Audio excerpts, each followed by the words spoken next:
This is the Dreo PTC fan heater.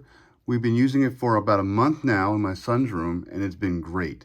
I'm going to cover all the different features that are in this heater. First of all, you can tell right away that it's plugged in because there's a little red LED light that actually shows when it's plugged in. If you unplug it, that light will go off. This is the heater itself. It comes out in a nice smooth grill.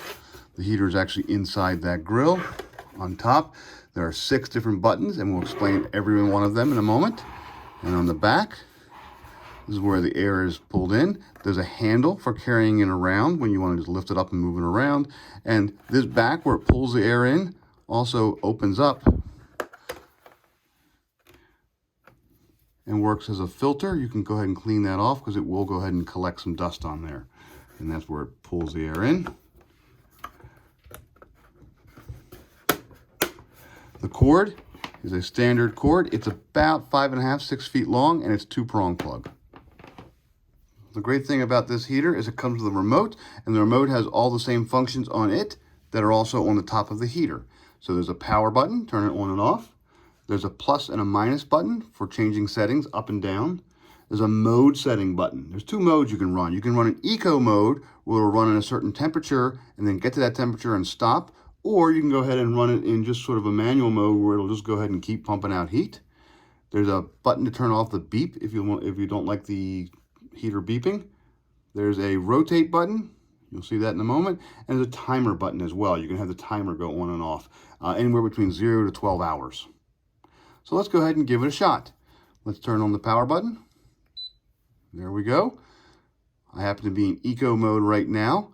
If I want to up the temperature, I just hit the plus.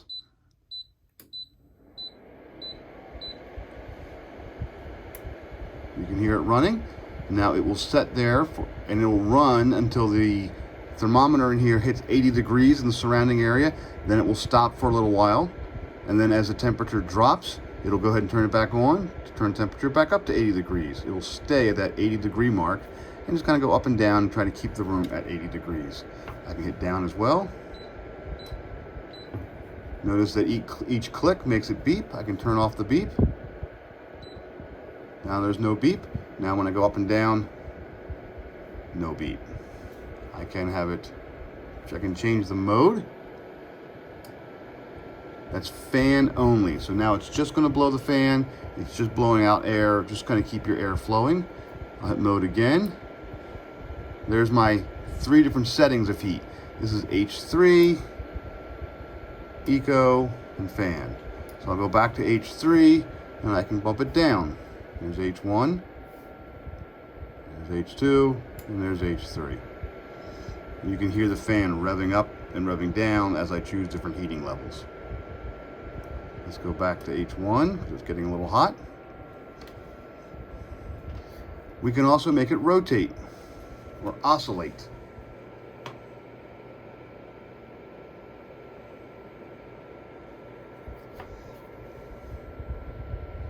I'm going to change my mode to fan while it's doing that. There we go. You can stop the oscillation. There we are. And I can also set up a timer.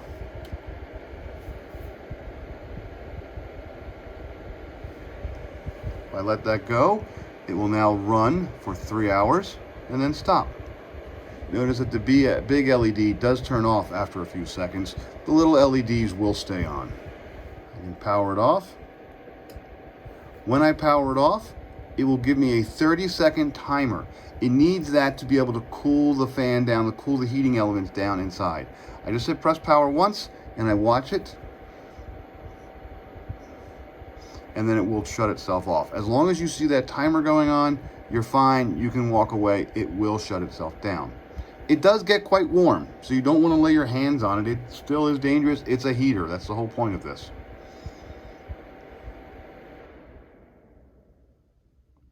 And there we go. It's turned off. I'm going to turn it back on.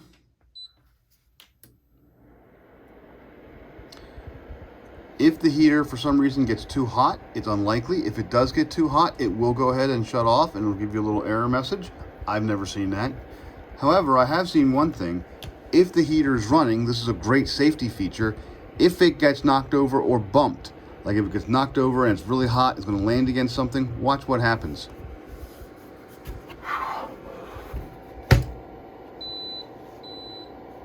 It gives me a P4 error, and it goes into shutdown mode. It will now shut down until you power it back on manually again and correct it. This has been a great heater for us. It heats up a small room. My son's bedroom is about 10 by 11. Heats it up in no time at all. This is a great little remote. It looks wonderful. This remote, by the way, does have a battery in it. It's got a clever little battery release at the bottom. I'm just going to use a pen, press the button, and it pops out. And this just uses a standard CR2025 watch battery. Okay, and I imagine that would probably last a long time before you have to replace it. There you go. But even if you lose the remote, that's fine, because again, the top of the heater has all those same functions on top of it.